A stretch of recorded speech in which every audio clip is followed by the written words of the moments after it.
પક્ષી સરોવર તરીકે પ્રસિદ્ધ એવું ડભોઈ તાલુકાનું વઢવાણા સિંચાઈ તળાવ ખાતે હવે વિદેશી પક્ષીઓ આવવાની તૈયારી શરૂ કરી દીધી છે। ત્યારે વન વિભાગ દ્વારા વઢવાણ સિંચાઈ વિભાગને પાણી મેન્ટેન રાખવાની સૂચના આપી દેવામાં આવી હતી, જેથી તળાવમાં ટાપુઓ બહાર ઉભરી આવે તો પક્ષીઓ ટાપુ પર બેસી શાંતિથી વિસામો અને વિહાર કરી શકે। ગાયકવાડી રાજમાં ડભોઈ તાલુકાના 22 ગામોની 8000 એકર ઉપરાંતની ખેત જમીનને સિંચાઈ માટે પાણી મળે તે હેતુથી વઢવાણા સિંચાઈ તળાવનું નિર્માણ કરાયું હતું, પરંતુ છેલ્લા કેટલાક વર્ષોથી આ તળાવ પક્ષીધામમાં પરિવર્તિત થઈ ચૂક્યું છે। ડિસેમ્બર માસની શરૂઆત થાય ત્યારથી જ વિદેશના પક્ષીઓ હજારો કિલોમીટરનું અંતર કાપીને વિહાર કરતા હોય છે। આ તળાવ ખાતે ફેબ્રુઆરીના અંત સુધી વિસામો કરે છે। 3-4 મહિના દરમિયાન વિદેશી પક્ષીઓ પ્રજનન ક્રિયાથી માંડીને બચ્ચાનો જન્મ થાય ત્યાં સુધી કુટુંબ કબીલા સાથે પરત માદરે વતન ફરતા હોય છે।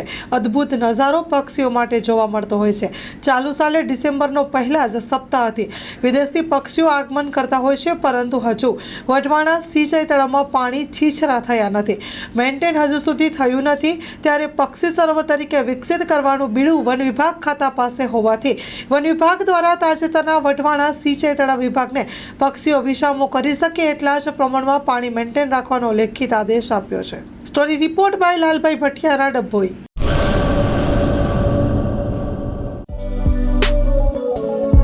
શ્રી અનંત ગૃહ ઉદ્યોગ રાજુભાઈ શાહ અને અર્ચનાબેન ચાવડા દ્વારા ગૃહ ઉદ્યોગનું સંચાલન હવે અમદાવાદમાં।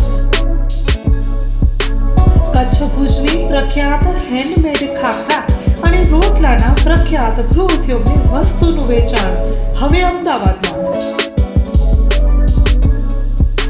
તો અમારું સરનામું નોંધી લેશો: વસ્ત્રાપુર તળાવ પાસે, અમદાવાદ, શ્રી અનંત ગૃહ ઉદ્યોગ। Mobile number 9825225038।